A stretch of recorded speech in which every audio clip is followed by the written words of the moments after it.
30, 35 down the sidelines to the 40, makes a move to the 45, the 50, he's to the 40, he could go, he's at the 25, the 20, they dive at him, they miss him, he's in the end zone, touchdown! Throws off his back foot, wide open man in the end zone, leaping grab, touchdown! Launches the throw down toward the goal line, going up, ball tipped in the air, caught, touchdown! Reverses his field, got a block from Pittman, going deep, got a man in the end zone, touchdown! It's a man's game tonight now, you know that. Everybody watching tonight. And now it's the Undefined Blitz with Chad and JC. And welcome once again, everybody, to the Undefined Blitz right here on undefinedradio.com. Appreciate you guys and gals tuning in to this week's edition of the Undefined Blitz. A lot of stuff to talk about, as always. Sports world on fire with all the craziness that happens, especially in football. Yeah, that's why we love it so much. Big weekend for college football this past weekend. And some unexpected scores around the NFL this week. Yeah, there really were.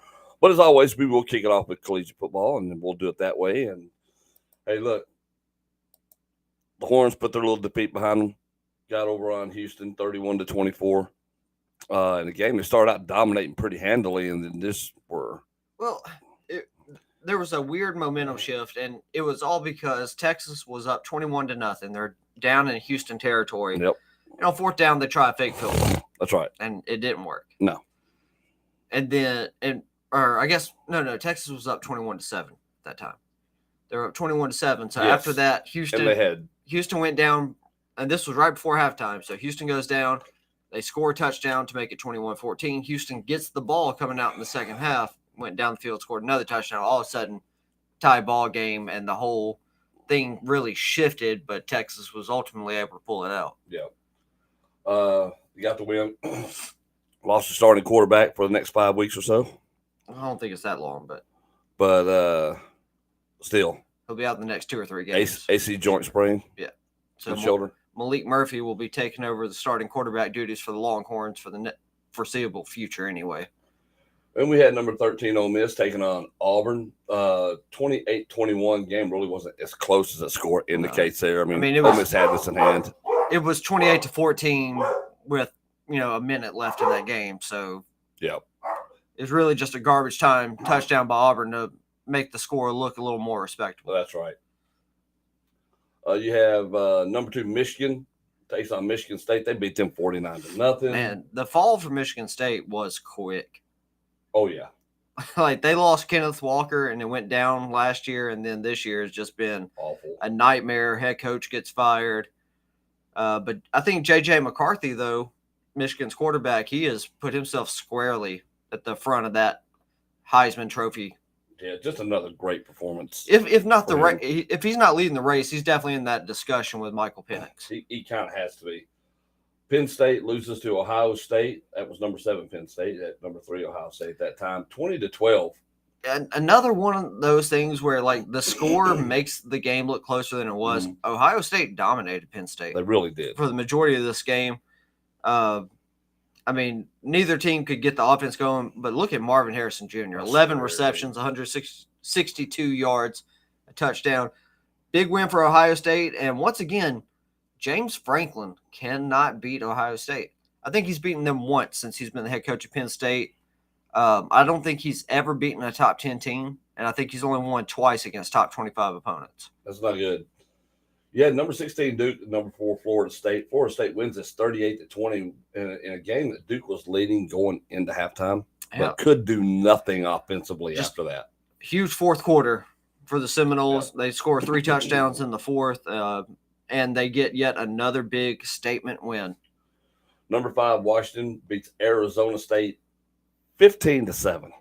Yeah, gross game going into the fourth quarter. Michael Penix Jr. had 2 interceptions in this game. But, ultimately the Huskies, the superior talent on the field, they found a way to get it done. They ultimately get the dub. Number 6, Oklahoma survives a dogged UCF team. 31-29, UCF tries to go for a 2-point conversion late in the fourth to tie this game up. Woof! They gave Oklahoma everything they wanted on this one. All right, Dylan Gabriel did the thing, but, man, you look at UCF's running back, Harvey. Like, that dude could probably play on any team in the country. He's just good. UCF, well, I mean, they really gave Oklahoma everything they could handle. Oklahoma had to have a big fourth quarter in order to pull that win out. Number 9, Oregon beats Washington State 38-24. You had number 10, North Carolina falls to unranked Virginia. Yeah, huge 31-27. And the game was in Chapel Hill. I mean, what happened to North Carolina this weekend? Just bad execution in the second half. I mean, that's really what it comes down to. I mean, they were in a position to win, but Drake May ultimately throws the late interception, and Virginia is able to complete that upset.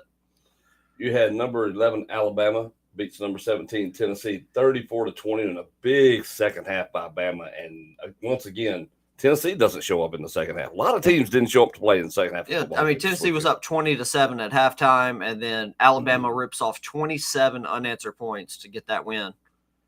And then the game we were talking about earlier, Utah and USC. USC gets beat by Utah 34-32. You want to see an exciting finish to a football game? Go watch the last 5 minutes of this sucker. It was fun. And Caleb Williams, I mean, despite USC having a big fourth quarter, like, this game really wasn't that close. No, it wasn't. Caleb Williams looked incredibly pedestrian. And the schedule's not about to get easier for either of these teams. I mean, Utah's playing Oregon this week, but USC still has Oregon and Washington left on their schedule. So the Pac-12 is about to get real wild real fast as that race to see who's going to play in the Pac-12 title game shakes out. LSU crushes Army 62-0. Oh, news coming out of that Utah-USC game. Mm-hmm. Utah's starting quarterback, who has not played all year, Cam Rising, he is officially ruled out for the rest of the season. Oh, wow, there you go. So Utah has been beating people all year with their backups. They also have a safety playing running back because their running backs are all beat up. And that's wild on top of that. Just what's going on there? They're making it work, though. Yeah. LSU, like I said, beat Army 62-0. Did you see LSU's end zone? No. So because they were hosting Army, they did a camo end zones. Oh, that's like cool. Army camo end zones. Oh, yeah. And they had their LSU in there, too. Well, that's what cool. They could do after beating the hell out of them. Yeah, I mean, yeah, they beat the brakes off of them. Mizzou beats South Carolina 34-12. You had number 22 Air Force beats Navy 17-6. Look at Air Force undefeated. Man. How wild is that?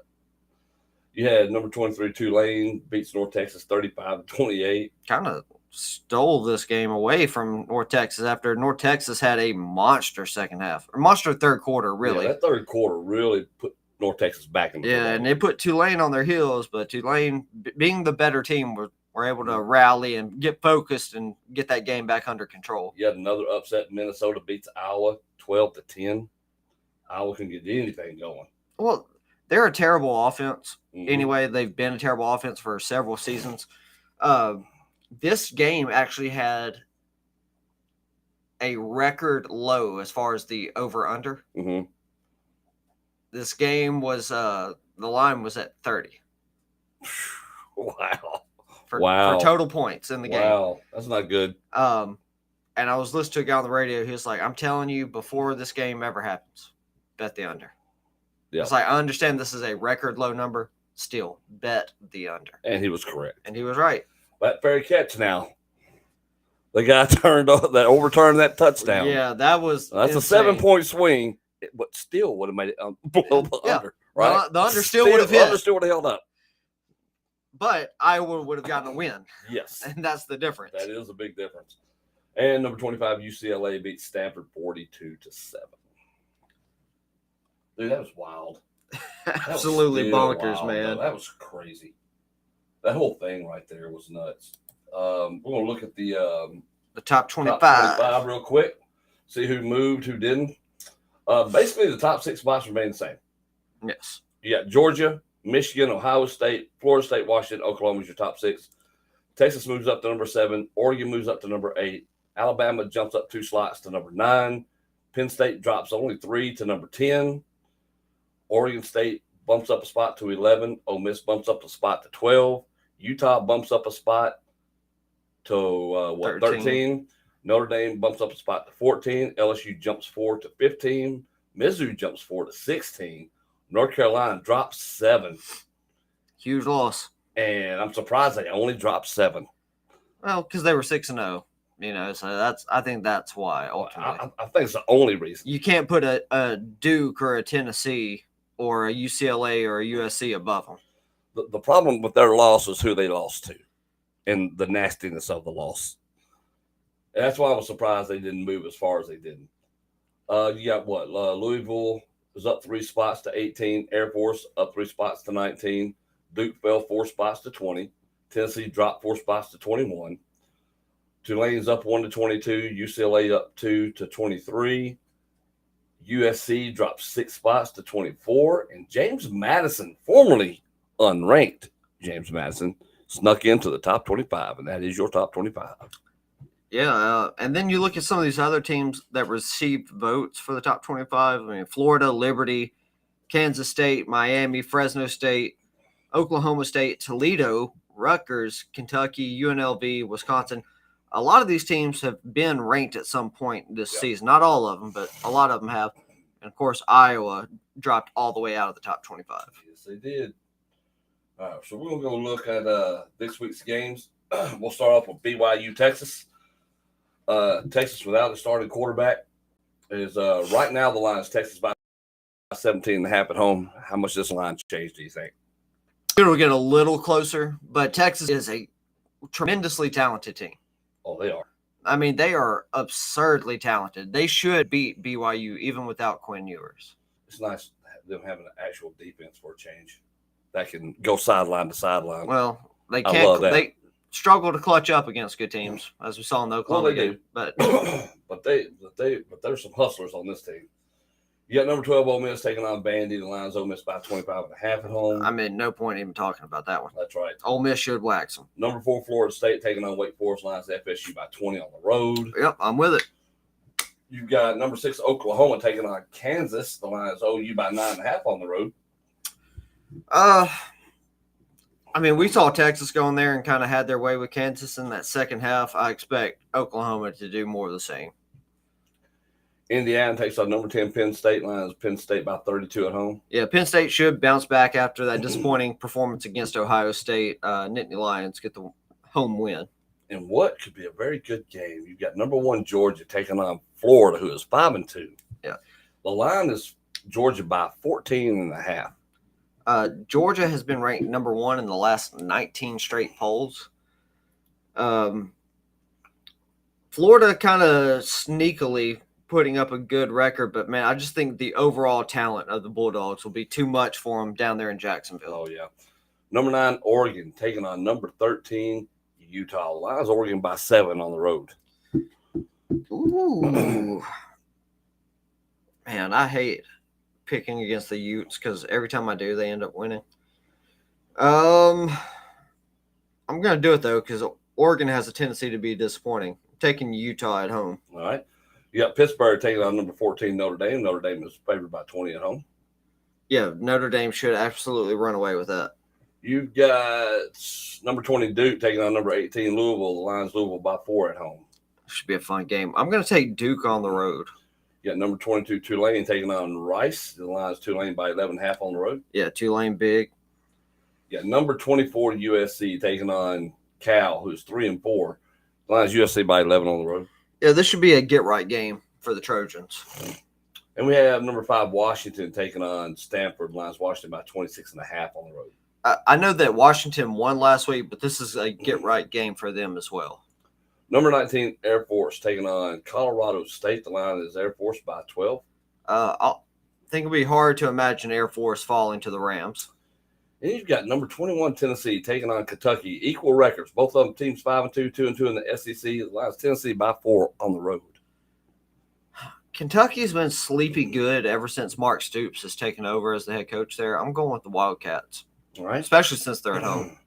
You got number 3, Ohio State, taking on Wisconsin. The line's OSU by 14.5 on the road. Yeah, it should be Ohio State all day.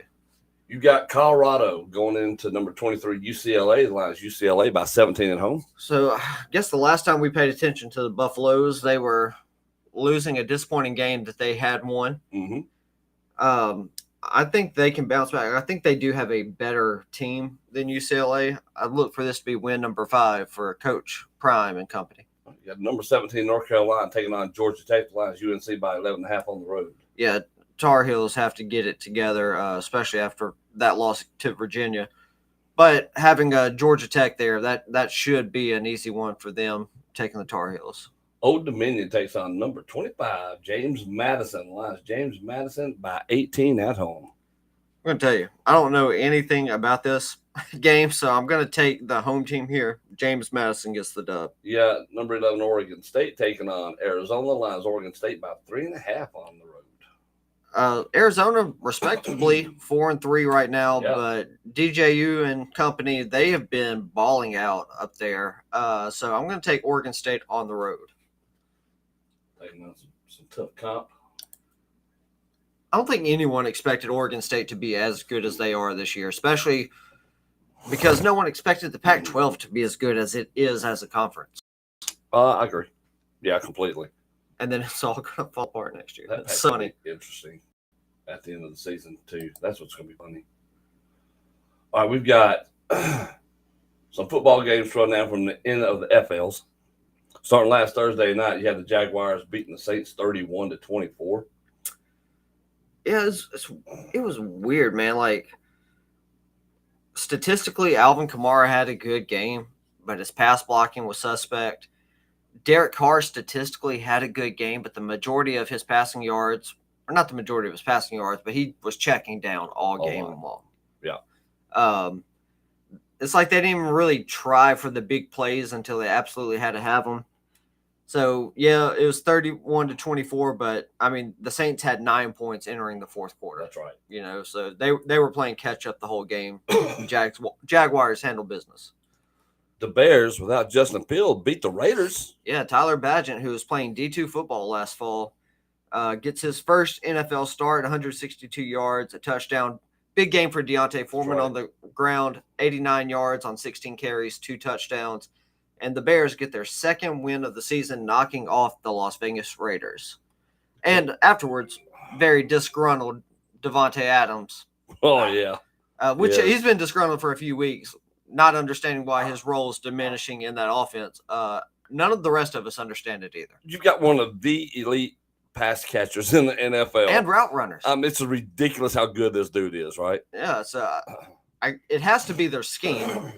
Because otherwise, why are you not trying to get that guy the ball? This is like the whole Amari Cooper thing with Dallas before they shipped him off, right? Well, his production's declined. Well, his production didn't decline. Your ability to get him the ball declined. But then they would take him off the field in certain situations too that didn't make sense. That's what I'm saying. So it's not that the players' abilities have degenerated and deteriorated at all. It's your scheme. And while you're not scheming up everything you can to get a stud like that, the football, I can't believe people have a job out in Las Vegas right now. It's laughable. It really is. I'm with you. The Cleveland Browns beat the Indianapolis Colts 39-38. Yeah, what an absolutely bonkers game. It was wild. I mean, big game for Gardner Minshew. Yep. Big game for Jonathan Taylor. Big game for Josh Downs. But ultimately, Kareem Hunt powers in that late go-ahead touchdown for the Browns, and the Browns come out of Indianapolis with the dub there. We have the New England Patriots taking on the Buffalo Bills, and they win this football game 29-25. And how bad do you have to feel as a Buffalo Bill? Yeah, I mean, the Bills are now 4-3. We were looking at Buffalo as one of the elite teams at the beginning of the season. Absolutely. That's who I think people were putting them up there. We knew we had Kansas City, probably Buffalo. The Dolphins could be a really good team here. There was even an argument for the Jets, until before Aaron Rodgers, until 4 plays into the season happened. So you look at this thing, and we thought Cincinnati was going to be another that team, right? But man, this has not gone Buffalo's way at all. No, it hasn't. It's been rough going for them. Mac Jones and company. Mac Jones finally looked decent. No. Yeah. Not great, but he looked good. He was solid. And Tony picks. 272 yards and 2 touchdowns. I mean, he got the job done. And Bill Belichick finally got career win 300, which he has been trying to get since the Dallas game. Yeah. How bad do you have to feel as the Washington Commanders losing to the New York Football Giants 14-7? Well, not as bad as the players because you see it. I saw I guess it was Jonathan Allen, and he was he's mad. He dropped 7 years of this. Yeah, he dropped more expletives than I could even possibly clean up and adequately relay to you. So go search it out. It's on the internet, Twitter or X or Facebook or whatever. And you feel his pain, man. You just feel his pain, right? But also with this game, the Giants getting that win, Tyrod Taylor now has the same amount of 200-yard, 2-touchdown passing games as Daniel Jones this season. Tyrod Taylor started 2 games. Good Lord. Falcons beat the Bucs 16-13. I honestly didn't expect that one to go that way. I thought the Buccaneers would find a way to win.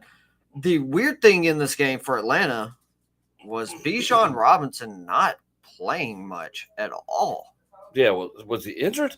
What happened to him in this game? I think Arthur Smith was just holding him out. I don't know if it was a punishment for something that Bijan did. Maybe was late to some meetings or something like that. Obviously, it wasn't something huge. If it was something huge, they would just benched him. Yeah. Healthy scratch or whatever. So that was a little mysterious, but the Falcons ultimately get the win, so it worked out for them, I guess. Ravens absolutely destroy the Lions 38-6. Yeah, I wish I knew what happened to the Lions in this one, but they got the break speed off of them. It was a big day for Amon-Ra St. Brown. 13 catches, 102 yards, but Lamar Jackson finally looked like Lamar Jackson. Smalls. And I think the Baltimore has now firmly put themselves in a spot where you have to consider them a better team than Buffalo. Absolutely. I think so. I mean, I haven't been sure what to make out of Baltimore Ravens this season. But Lord, if they can play like that, they can play with anybody. They just destroyed Detroit. Talk about a confidence killer. I mean, that was ugly. In a game, I really expected the Rams to win this game, but Steelers beat the Rams 24-17. Yeah. Big game for Puka Nacua, though. 8 catches, 154 yards. Yep. Matt Stafford, 231 and a touchdown, but he did ultimately have an interception. And then, of course, the Steelers had the controversial 4th down conversion play. But, they got it. See that? So it was that big 4th quarter, ultimately, that really propelled the Steelers to the win when the Rams were not comfortably leading, but they were in the lead throughout this game. So there were a couple of these this weekend. This whole spotting of the football. I think another one was on a college game. I can't remember which college game it was. Was it the Ole Miss game or was it the Texas game? I don't know. I don't know which one it is. But don't get me lying. So they're going to spot the ball, and you can see where the ball is supposed to. Well, you can see it on camera. Like he makes the 9-yard line, but they put it back closer to the 10. I mean, you can physically see the ball. The dude's not down right there. Right. Sort of the thing right here with the Pittsburgh game, right? Now, you can kind of maybe make the argument that his knee at some point was on another player's foot. However, if you watch the totality of that, it was obvious. He was well down before he made enough forward progress to where they spotted that football. And this is it's funny because you have all the technology. Oh, absolutely. And if we can see it, you would think everybody else can see it. This is why I love the XFL, by the way. Yeah, because they take you inside the booth and you can see it. You see what they're seeing. So if you can watch what they're seeing, and I think it's what we both loved about it. You watch it and say, oh, well, I see what they're looking at. They're looking at all these different angles. That's how you have to call it. Absolutely. All right, so NFL, you're left there wondering, all right, this is why we have people calling games rigged. This is why we have that. This is why people think this is where it comes from. Yeah. Exactly. This is where it comes from. Terrible stuff. Worked out for Pittsburgh, though. The Seattle Seahawks beat the Cardinals 20-10. The Broncos beat the Packers 19-17. The Chiefs beat the Chargers 31-17. And the Eagles beat the Dolphins 31-17. Yeah. The Eagles made the Dolphins look human last night. Yeah. They did. Big game for Jalen Hurts. Massive monster game for A.J. Brown. 10 catches, 137 yards, and a touchdown. A.J. Brown now has 5 straight games of at least 125 receiving yards, which ties him with Calvin Johnson and I'm going to get this guy's name wrong. Studstill. Pat Studstill. Pete Studstill. Oh, I don't know. I'd be lying. But anywho, A.J. Brown is an absolute problem right now. Yes, he is. Pat Studstill. That was his name. For everybody. Back in 1966. So before either of us were born. Yep. And to the 49ers and the Vikings suiting up, which should be a 49ers win all day long. It should be a slaughter. I believe Christian McCaffrey is playing in that game, despite the oblique injury. And then starting Thursday night, we got the Bucks and the Bills. Lions Buffalo by 7.5 at home. What do you think? What Buffalo team shows up this time? What Josh Allen are we getting here? If the talent shows up, Buffalo should win that game. That's right. You got the Rams and the Cowboys. Lions Dallas by 6.5. This is at 12 noon on Sunday. I'm going to take Dallas in this game, not for any other reason than the defense. Matt Stafford's been prone to the interception. The Cowboys secondary loves to ball hawk, and they'll have opportunities. Vikings and Packers. Lions Green Bay by 2.5 at home. In the battle of who doesn't want second place in the NFC North, I'm going to go with Minnesota. I mean, despite their record, they've at least been in games. Yeah. To what feels like a greater extent than the Packers. The Jordan Love learning experience is still going on. So I'm going to take the Vikings. All right, we got the Falcons and the Titans. The line is Atlanta by 2 on the road. Atlanta by 2, plus the Titans are supposedly in conversations with the Eagles right now to trade away their second best player on their team, Kevin Byard, to the Eagles. So the Titans defense will be a little worse for wear, allowing Bijan Robinson and company to roll through. I'm going to take the Falcons on the road. There you go. Keep making poor decisions, Tennessee. Saints and the Colts. The line is Indy by 1 at home. Ooh, if Gardner Minshew plays this week like he did last week, they'll find a way to win. I'm gonna take the Colts at home. You got the Patriots and Dolphins. Lions Miami by 10 at home. Oh yeah, Miami's definitely bouncing back. Jets Giants. Lions Jets by 3 on the road. The Battle of New Jersey, but New York, but it's actually in Jersey. I guess I'll take the Jets. I mean, Zach Wilson has actually been playing some really great ball since that Chiefs game. Jaguars, Steelers, Lions, Jacksonville by 2 on the road. I'm going to take Jacksonville on the road. Talent's been there. Dependability has been there, but Steelers somehow have managed to find themselves at 4-2. Eagles, Commanders, Lions, Philly by 6.5 on the road. Yeah, the hits are going to keep coming for the Commanders here. They'll definitely be taking the loss at home. Texans, Panthers, Lions, Houston by 3 on the road. Yeah, give me C.J. Stroud and company. Browns, Seahawks, Lions, Seattle by 3 at home. See, this is a weird game, man, because if Seattle can control the time of possession and they can get Kenneth Walker going, I feel comfortable with Seattle. But the Browns do have a lot of weapons all over the field. Amari Cooper, Kareem Hunt, David Njoku, so on and so forth. And the Browns have arguably one of the 3 best defenses in the entire NFL right now, creating a lot of problems. I'm going to take the Browns on the road. We have the Chiefs and the Broncos. Lions, KC by 8 on the road. Yeah, I'm taking the Chiefs for sure. Ravens, Cardinals. Lions, Baltimore by 8.5 on the road. Yeah, got to roll with the Ravens. Also, we're talking about that Ravens-Lions game this past weekend. You know, huge shout out to Lamar Jackson for really distributing the ball well in that game. It wasn't all Mark Andrews. I mean, Zay Flowers got involved. OBJ got involved. They were really spreading it around, taking the Ravens to pick up the win in the desert. We got the Bengals, 49ers, Lions, San Francisco by 5.5 at home. Yeah, taking the 49ers there.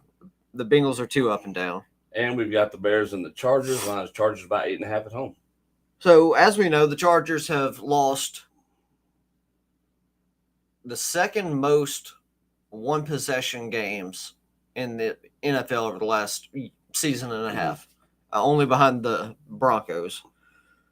But I think they have the superior talent, so I'm going to take LA to get the win at SoFi there. All right, and then next Monday night we'll have the Raiders and Lions, and we'll talk about that next week. Bounce back game. There you go. There you go. Bounce back game for sure. So trade deadline is when? What week are we in? This is week 8, so it should be after this slate of games next week. I think it's next Tuesday. Yeah. Because a lot of people are up against it. Every team is up against the trade deadline, but it is going to be interesting what goes on, who is trying to make some moves here to improve their team. And then some, like probably Tennessee, who's trying to dump capital wherever they could dump it at right now. So they're in full rebuild mode, so don't be surprised. Supposedly, why Bijan Robinson didn't get much run yesterday was he was suffering from headaches and began feeling weird Saturday night. He struggled to sleep, woke up Sunday feeling completely out of it. Took medicine to try and feel better, but his head continued to hurt. Bijan said that sitting out was never something that he considered. So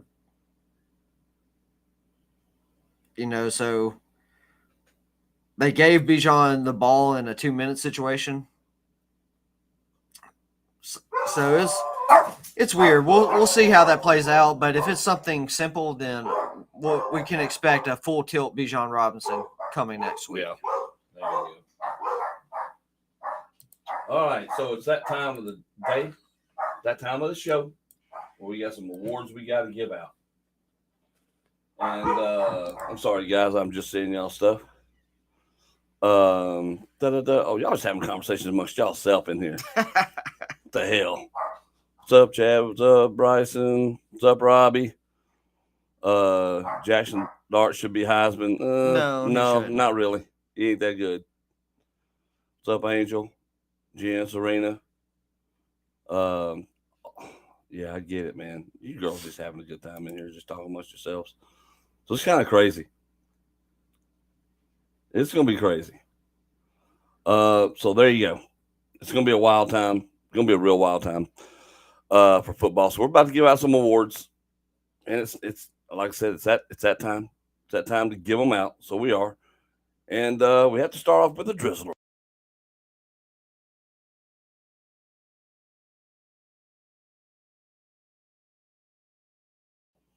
All right, who did it? Who's your drizzler? Who's your Stankersons? There's a few options. But man, I got to go with Detroit.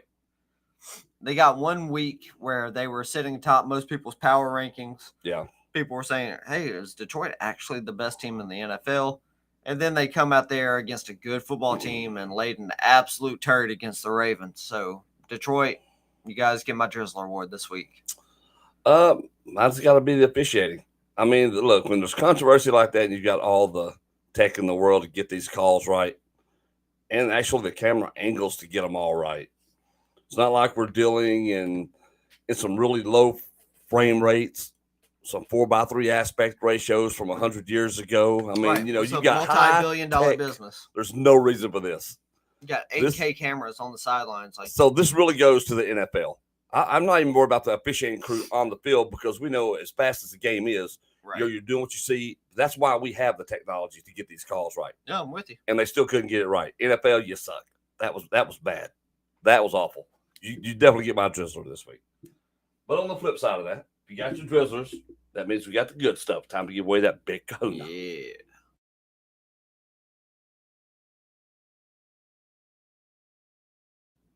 All right. Who's your big kahuna this week? Big kahuna, I'm going to the biggest overachievers of the weekend, the Chicago Bears. There you go. They improved to 2-5. I mean, they blew out the Raiders by 18 points. So, 3 possessions, the difference in that game. Big win for the Bears, especially considering they didn't have Justin Fields. They started a guy that was playing D2 football last fall. And it's not like that quarterback put up huge numbers. It was a good, just collective team effort for the Bears to get that win at Soldier Field. So hats off to the Chicago Bears. My big kahuna goes to Virginia. You knocked off a top 10 ranked team. Yeah. And you can say what you want about UNC and Charlotte and all those guys over there, but they were ranked number 10 going into your football game. You're unranked. Nobody had you winning this football game, and you did. That's important. That's good stuff. And, of course, That's why we play the games. That's why these games are played the way they are, and so much fun. So, Virginia, you guys, great job. That was awesome. As much as I didn't pick you, I mean, still a great job. Great job. Y'all are my big kahuna for the week. Yeah, it's wild. But we're at that time of the year, though, where we see a lot of this. Yeah. Teams are beat up. Teams are also tired. It is a long season. And then you're having to deal with all these injuries and the ups and downs and getting ready and the travel and whatnot that goes into all this. Football season is a heartbreaking thing. Yeah. Being a fan of professional football and college football. Yeah, especially because you only get so many attempts at it, right? That's it. It's not like baseball where you get 162 games. Mm-hmm. It's not like basketball where you're getting 82 games. And here's what I was watching a game yesterday, and I think I was watching the highlights of it might have been the highlights of the finish of the USC Utah game, as a matter of fact. But so one of the commentators he was talking about, he's like, you only get so many possessions in this game. You guys start making these possessions have to start counting. Yeah. He's like, I'm telling you right now, they're driving down here. This is their last possession. Whatever happens here, this will end up being their last possession. And there was like 3 or 4 minutes left. And he was dead on, right? Yeah. Just because of the way they were moving the football and moving. He's like, you have to sometimes move with some more urgency because they weren't, to try to put yourself in a position to win. And sometimes you can get in your head like, well, if I can pace this out just right. But if you can pace up and down the field, but if you're not scoring, you're shooting yourself in the foot. Absolutely. And there's a lot of teams that run into that issue. So it was a pretty cool little spot that he called when he was talking about it. And it does make you think that there's only so many possessions in a football game. Especially when you get a turnover, you go 3 and out, or maybe you're 3 or 4 plays in, then a team drives down the field for 17 plays. You're like, well, and then you start looking at possessions. Well, possessions counts were about the same, but yeah, look at your play total. Look at your play total within those possessions. Then we can really see how bad some of these teams. Because if you're running, I mean, you can have 10 possessions in a game, but if most of them are 3 and outs, or 4 or 5 plays, and you're getting off the field, and the other team's putting together 7, 8, 9, 10 play drives, that game will naturally be more shifted in favor of the opposition. I was really thinking about that fair catch. Did you watch the fair catch deal? No, I heard about it. I listened to someone talking about that on the radio the other night. That's a hell of a way to lose. Talking about the Iowa game. The Iowa game, yes. I mean, because that's a big call. I mean, blistered down the sideline. His dude was gone. I mean, hit it wide open, was gone. He did. And then you see the referees talking. We're like, oh, man, is this called back for holding? Well, that's what I thought. And then all of a sudden, no. Actually, he threw up his hand. It's a fair catch. We're spotting the ball back here. Yeah. Yeah, it was wild. I mean, it really was wild. I'll see if I can show you this to you. The whole thing right here. It was crazy. I was sitting there watching it. I was like, I see what they're saying. I kind of see what they're saying. But I'll let you see it, and then you tell me what you think about it. Okay. Right here. Because this is it was wild. Hey, we can't share this on screen, but yeah, I know it. Yeah, copyright violations and all that. Exactly, because they'll get you for that.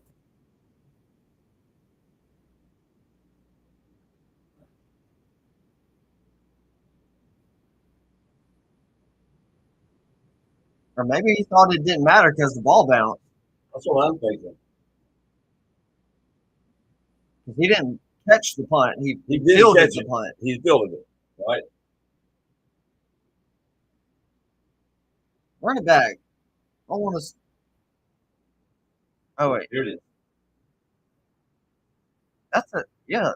He doesn't say He doesn't say fair catch. Yeah, that's not a fair catch. See, that's what they're talking about, right? So he never does this. No. He's pointing, get away. The ball's coming. Sidelines are here. Here's the ball. Wow. That's a heartbreaker. See?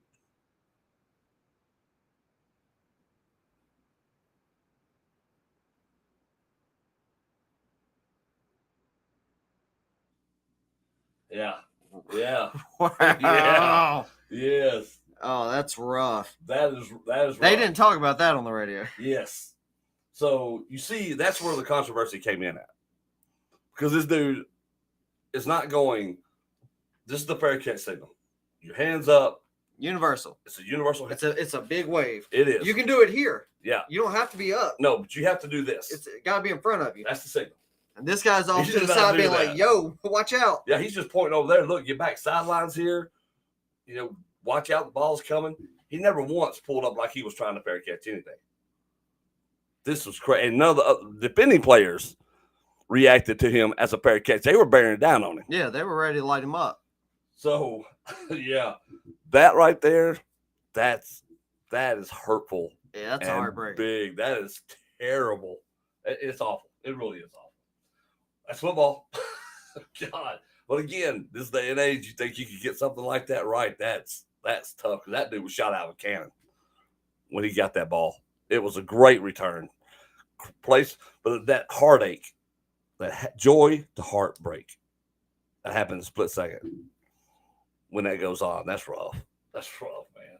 And I'm glad it didn't happen to one of my teams. Right. I mean, that's all I can say. I think it goes back to what I was saying. Like, you only get so many games. Yes. And so and they're important. So each one is important. Every game matters. So you have to get these calls right. This dropped Iowa to 6-2 instead of 7-1. I dropped them out of the top 25. Yes, it did. Completely out. Now, did their performance probably have a hand in that? Sure, they should never been in that position. But the point is, at the end of the day, to what we talk about all the time, win football games. I mean, it's not like any of us thought they were going to compete for the Big Ten title. No. And they're already bowl eligible. Mm-hmm. So they don't have to worry about that. But, man, you could put yourself in a lot better position coming into the year, New Year's Six bowl game or something. It's a much better bowl game. Absolutely. And these bowl games all pay different. Absolutely. They're not the same. Right. So it's just, man, that's tough. That's tough. I feel bad for them. That's kind of rough. That whole fan base, that was mercy. Now, and again, granted, Iowa played terrible the whole football game. Did. They did not play well.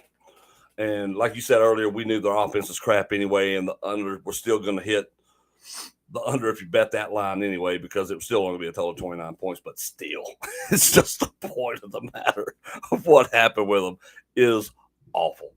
All right, guys, we appreciate y'all tuning in today for Undefined Blitz. We'll be back here next week, talk more football. What craziness is going to happen this week, God only knows. We'll find out for sure come this weekend. Y'all have a safe one. See y'all soon.